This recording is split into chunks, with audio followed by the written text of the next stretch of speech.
Hi there, I'm Rob Nunnery, and welcome to the short list. This week's article episode is called How Fast Can I Get Back? For years, I only knew how to ask one question.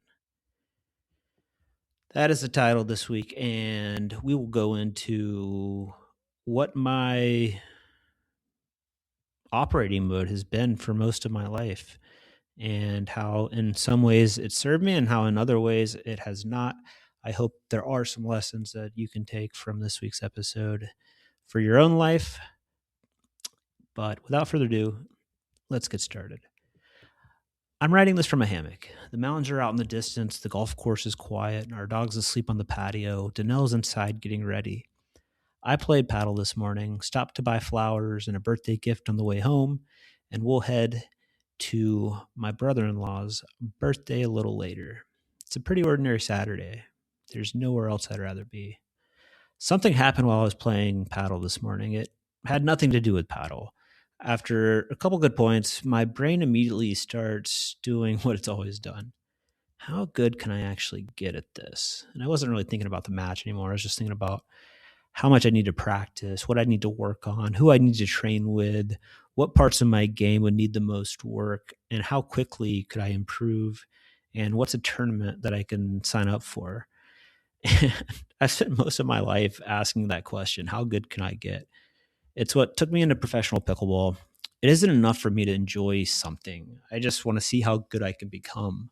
And I truly do love the process of getting better, having kind of the beginner's mind and learning new skills, especially if it's a sport, which I've always grown up loving.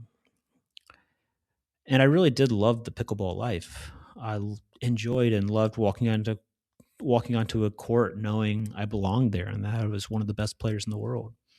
I loved the silence before the first serve when everything else would just kind of fade into the background and I would be completely locked in. I loved playing on Championship Sunday in front of crowds on streamed broadcast courts. I loved solving problems in the middle of a match. I loved winning.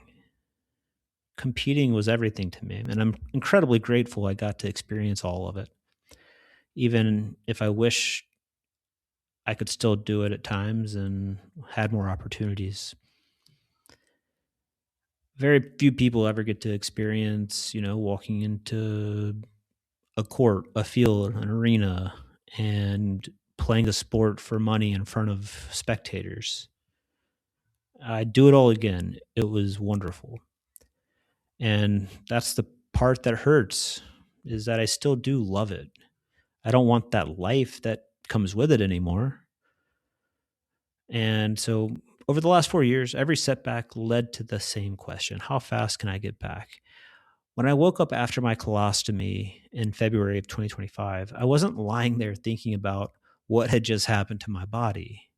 Obviously, I was dealing with what was in front of me with my body, but I wasn't having these existential questions on, like, what is this? Why did this happen to me? I was thinking about a tournament. I was thinking about playing in Dubai, a tournament that was coming up in May. How long until I could actually get on court and hit a ball? How do I travel internationally now with an ostomy? Is it going to be a pain or is it going to be easy? How do I train without getting a hernia? All I keep hearing about with colostomies is the hernia risk. How many ostomy supplies do I need to bring with me? Can I even still compete? What's this going to be like? My brain immediately found the next problem to solve and the next goal to achieve, and that was Dubai in May. And looking back over most of my life, that's how I got through almost everything. I dealt with whatever was directly in front of me. I didn't really ask questions of why. I just did it. And then I just dealt with whatever came next. One surgery became another recovery. One recovery became another comeback. And this week I had recorded a couple podcasts as a guest on other shows about what's happened over the last 4 years. And for a few hours, I talked about the surgeries, the hospitals, the setbacks, the relationships, and everything else that happened along the way. And afterward, I realized something, that I don't think I actually understood how hard those years were while I was living them. Because when I go back and I start sharing stories from my past and what happened over the last few years, every single time it makes me super emotional and my eyes well up because it was hard. It was, yeah, I wouldn't wish it on anybody, truly. And I was too busy always just trying to get back. I never asked what I was trying to get back to. South Africa's been the first place where life has actually slowed down enough for another question to surface. Do I even want to go back? And that answer surprised me because I still think the same way. I still want to know how good I can get. And I hope that never changes about me. The part of me that built a career that I never dreamed I'd have, especially starting a pro sport at the age of 35. It's helped me through surgeries. It's helped me rebuild my life more than once. And I don't want to lose that bit of myself. What I'm trying to change is where I let it actually lead me. What's the destination and why am I wanting to go there? This afternoon, I played paddle. I bought flowers, bought a birthday gift, came home, climbed into a hammock, kissed my wife, petted my dog, and looked out at the mountains for a while. And I just stayed there. I'm Rob Nunnery.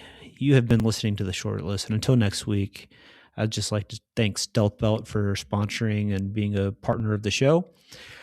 The Osmi belt that I wear allows me to go anywhere and truly do anything, whether it's swimming, playing paddle, golf, pickleball, whether it's traveling on my honeymoon to the Seychelles and being able to swim in the ocean and pools. Stealth Belt keeps me secure and comfortable on the go. You can check them out at stealthbelt.org. And until next week, I'm Rob Nunnery. I'll see you then.